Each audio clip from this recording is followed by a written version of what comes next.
It's a simple question. I think it's a tough answer. Who is the best basketball coach in the ACC? For years, decades, I think this was, I'm not saying everyone agreed, but everybody had their answer, and they dug their heels in. I would have said right now, who's the best basketball coach in the ACC, and you would have had people going, this guy, somebody else would be going, that guy, and you'd link arms and prepare to fight like Braveheart or something, running across a field. Roy, K, Boeheim. I don't know if they're the Boeheim. They're the loud two. They were loud, though. And I think when those guys started moving on, started retiring, Tony Bennett was the logical, all right, everybody's going to jump from whatever island they were on to Tony Bennett as far as who's the best coach. He was the one with the national championship. He had, 10 straight years of above 500 record in the ACC. He was the next guy. Then he up and retired at the age of 55, a week ago? And everybody had to pivot. Who's the best basketball coach now in the ACC, huh? Do I have to list them all? Because I think there's a bunch. I don't know if you would have just said teams, if I would have been able to name all of these coaches. There are so many new. Mm-hmm. Earl Grant, BC, he's not even new. 4 years. Yeah, he's an elder statesman now. You want to hear something crazy? What's that? Hubert Davis is now top half of the league in longevity. Wow. Hubert Davis is in the top half of the ACC in tenure. He's going into his 4th season. Yep. Whew. Top 10, Jon Scheyer. Well.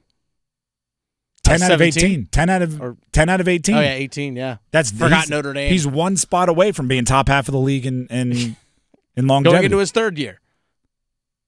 That is unbelievable. But that shows the turnover. Ron Sanchez, UVA, obviously first year. Kyle Smith, Stanford, first year. Andy Enfield, SMU, first year. Pat Kelsey, Louisville, first year. Mark Madsen, Cal, second year. Damon Stoudemire, Georgia Tech, second year. Micah Shrewsbury, Notre Dame, second year. Adrian Autry, Syracuse, second year. These are guys that are brand new. Some of the schools are brand new. Some of the coaches are brand new. It's brand new. So who's the best basketball coach of the bunch? I'm going to answer this question, I promise you. But also, if you know me, there's going to have to be a method to the madness. So I thought we'd play a little elimination game. Actually, Dennis, do you have an answer? Do you just want to throw a name out there? Not yet. Okay. That's a tease.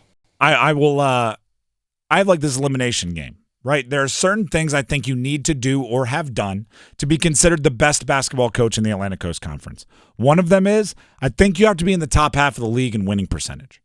I just would have a really hard time saying the best coach is not at least top half in winning percentage. So that leaves us with these names. Scheyer, Duke, Davis, UNC, Autry, Syracuse, Larinaga, Miami, Hamilton, Florida State, Keatts, NC State, Brownell from Clemson, Young at Virginia Tech, and Forbes at Wake Forest. I'm good with that. The only name there that is eliminated that I feel kind of bummed to see go is Jeff Capel at Pitt. I think he's a good coach. I think he took over a tough situation. But he's been there, what is it now? I have it right here. I think it's been 7 years of some kind. 7 years going into his 7th year for Capel. Not in the top half in winning percentage. Them's be the rules. You got to see him go. So again, the names left, Scheyer, Davis, Autry, Larinaga, Hamilton, Keatts, Brownell, and Young, and Forbes. Don't want to forget Steve Forbes. Now I thought, what else do you need to do to be a great coach? And as much as you'd like to think it's all about what you do with the players and finding the diamonds in the rough and scheming, I think you have to be a great recruiter. That is part of coaching. So I think you have to have had a top 10 national recruiting class. If I'm going to consider you the best coach in the ACC, I think you don't need it every year. You need at least one top 10 recruiting class. That leaves us now with Scheyer, Larinaga, Davis, and Hamilton. So that's Jon Scheyer, Duke, Jim Larinaga, Miami, Hubert Davis from UNC, and Leonard Hamilton of Florida State. I kind of like that. That is a Final Four. I'm comfortable with it. By the way, a bunch of ACC teams have had top 10 classes with coaches that were immediately before the one that's there now. NC State with Gottfried, Louisville with Kenny Payne, UVA with Bennett, obviously, Syracuse with Boeheim. So these programs are still recruiting at a high. I'm not saying like these are the only highly recruiting programs, just saying the coaches have to prove they can use the brand name to go get it. Now, out of those 4, what's the next requirement? There's no national championship winning coaches in the conference. So I'll go for the next best thing. I think you have to have made a Final Four. You have to have at least been to the final weekend. That leaves Larrañaga and Hubert Davis. Eliminates Scheyer and Leonard Hamilton. Now this is a question right here. Because the question is it more impressive to have done it in less time? Because Larrañaga's been there, 14 years? 14 years. This is his 14th year with Miami. And Hubert Davis, only in 4, has gotten there, and he's done everything that we've mentioned in a shorter period of time. Or is it more important to do it with a team you put together? I think that's it. I think it's Larrañaga. Hubert did it in his first year, meaning made it all the way to the national final. I think you realistically have to say that's 50% Roy's team. When you do it in your first year, you didn't assemble that team in the way many coaches did. Larrañaga made it with a team that was all his. I think that's the tiebreaker. Dennis is telling me of a caller on the line. Who do we have? What's the... Mark in Morrisville wants to weigh on who's the best coach in the ACC. Mark in Morrisville, we appreciate you for calling in. Heister Automotive Group Hotline, 919-860-5326. Who's the best coach in the ACC? Thank you guys for having me. But first of all, I'm a diehard Carolina fan, but I will have to say Larrañaga before. All right. I like it. Because 14 years. And does the George Mason run count any? I was debating on whether to bring that in because then you have to go find what everybody else did at their previous stops, and I just don't want to add in like Keatts at Wilmington. I didn't want to have to do all that research, but I will give you this. That George Mason run was electrifying. Okay.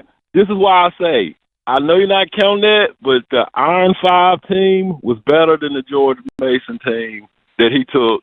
So I'll give it to Larrañaga. Y'all have a good evening. Appreciate the call. You too. I think it's Larrañaga, but I do think there is a battle for the handoff between Scheyer and Davis. I think one of them is going to be the next to take it, and this season might determine it. Right? I think they both have very, very good teams, very, very high expectations. Larrañaga and Leonard Hamilton, who are 2 of our Final Four in this little exercise we did, they're not getting any younger. Right? They'll be joining the ranks of the Coach K's and the Roy Williams as the coaches that can show up and watch any game they want and have their seats reserved, but no longer on the sideline very soon. Scheyer and Hubert Davis, I mean, could it be any other way? Those 2 schools, former players, played at the program, won a whole bunch, hold records, now battling it out. I think that's fair. But for right now, the crown, the throne, it's Jim Larrañaga's. That was my answer. Jim Larrañaga? It's going to be Larrañaga. But it's one of those things where he might have the title of that right now, yep, but it's not like he has a firm grip on it. Mm-hmm. I mean, that could easily be snatched by a number of different guys real fast. It does seem like there's always a couple-year transition between like the heavyweight champions and a bunch of different people hold the, it'd be like 10, I don't even know if this is true, like 10 years of Evander Holyfield, then like 6 guys in the next 6 months would hold the heavyweight, and then 10 years of Vladimir Klitschko or whatever it was. And it feels like we're in that little cycle where a bunch of different guys, Tony Bennett held it for a couple of years, maybe Larrañaga for a couple of years, and then eventually someone's going to grab it and hold that title, or a couple of guys are going to grab it and hold that title for a long time. But it is weird to just, like, I genuinely think people were, like, this is a debate now. It used to be the type of debate like we see in politics occasionally, which is everybody comes in with what they think, everybody argues, nobody changes their mind. Mm-hmm. I think this is one where people might be like, oh, no, you're right. I hadn't looked at it that way. That wasn't happening with, like, Roy Williams and Coach K. If you were Team Roy Williams, there was nothing the Coach K side could have said, and vice versa. I think now with Bennett gone, no one has more than 2 ACC tournament championships now that are currently coaching. I know Scheyer has one, Keatts has one, but I think I can tell you that. I mean, in terms of actually has multiple. Are you talking tournament or regular season? Tournament, ACC tournament titles. Let's see here. Because I don't think Tony Bennett had 2. Yeah, he had a couple. But Scheyer has one, Keatts has one. Keatts has one, Scheyer has one. Mike UNC Young has one. Yeah. At Virginia Tech. Larinaga has one. Yep. And I believe that's it for. I think technically the COVID year that they gave the title to Leonard Hamilton in Florida State. You're right. You are exactly right. He has one as well. But that's it. Like, no one has multiple. When's the last time we had that in the ACC? It's wide open. Like decades. Maybe that's the correct answer. My answer that I came to was Jim Larinaga. You agreed. Maybe the correct answer is like it's a vacated belt right now. Yeah. You need to put all the contenders into a bracket and find out. Here we go. Tournament time. Let's go. It's a vacated belt. The winner or the champion didn't fight within the 6 months or whatever, the 1 year he needed to defend his title. So it's a vacated belt, and now we're just going to have whoever wins this year gets to keep it match. Should we do that? When Charlotte ACC tournament this year, let's make a belt and let's present it to the coach for whomever wins the ACC title. Hey, you're now the best coach in the ACC. You hold this title. As long as it's one of like 6 guys. No. You earned it now. The ACC is wide open. I mean, I just can't have like Mark Madsen go on a Cinderella run and now he's the best coach in the ACC. Hey, you never know. He'd dance with it too. He would, and I want that. The Mad Dog. I want that.